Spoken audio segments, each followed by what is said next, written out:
प्राचीन भूमि स्पार्टा में जो अपने उग्र योद्धाओं और सख्त तरीकों के लिए जानी जाती है, लियोनिटिस नामक एक लड़का पैदा हुआ था।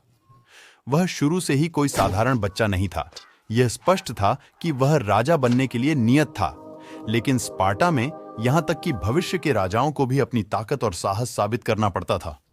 एक लड़के के रूप में लियोनिडास अन्य बच्चों से काफी अलग जीवन जीता था। स्पार्टन्स अपने बेटों को सख्त और निडर बनाने में विश्वास करते थे। 7 साल की उम्र में लियोनिडास के साथ कुछ चुनौतीपूर्ण और डरावना हुआ, जैसा कि सभी स्पार्टन लड़कों के साथ हुआ था। उसे उसके घर से निकालकर जंगल में रहने और अन्य लड़कों के साथ प्रशिक्षण लेने के लिए भेज दिया गया। यह सुनिश्चित करने का यह स्पार्टन तरीका था कि हर लड़का बड़ा होकर एक मजबूत योद्धा बने।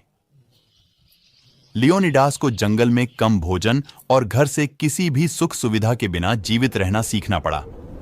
लड़कों को बिना कमजोरी दिखाए लड़ना, दर्द सहना और चतुर और साहस होना सिखाया जाता था। उन्हें लंबी दूरी दौड़नी पड़ती थी, ऊंचे पहाड़ों पर चढ़ना पड़ता था और भाला और ढाल का उपयोग करना सीखना पड़ता था।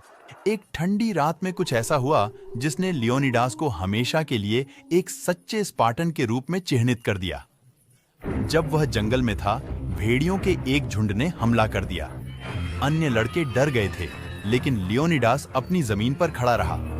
उसने अपने प्रशिक्षण को याद किया और अपने भाले और अपनी बहादुरी का उपयोग करके पूरी ताकत से लड़ाई लड़ी। उसने अपनी और दूसरों की रक्षा की।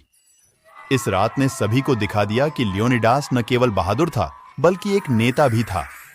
लेकिन एक समय ऐसा आया जब एक बड़ा खतरा ग्रीस को धमकाया। दूर फारस के एक शक्तिशाली राजा जेरक्स सभी ग्रीस को जीतने के लिए एक विशाल सेना लाए। यह सेना इतनी बड़ी थी कि लोगों का कहना था कि वे अपने तीरों से सूरज को भी रोक सकते थे। जब राजा लियोनाइड्स को इस बारे में पता चला तो वह जानता था कि उसे कुछ करना है। उसने फारसी सेना से लड़ने का फैसला किया। भले ही उसके पास केवल 300 स्पार्टन योद्धा थे, ये कोई साधारण योद्धा नहीं थे। वे पूरे स्पार्टा में सबसे बहादुर और सबसे मजबूत थे। लियोनिडास और उसके 300 स्पार्टन्स थर्मोपोली नामक स्थान पर गए।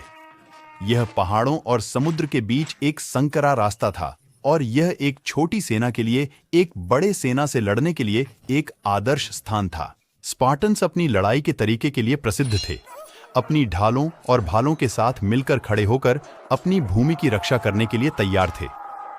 2 दिनों तक लियोनिडास और उसके स्पार्टन्स ने हीरो की तरह लड़ाई लड़ी। उनकी संख्या बहुत कम थी, लेकिन उन्होंने आक्रमणकारियों से ग्रीस की रक्षा करते हुए जमकर लड़ाई लड़ी।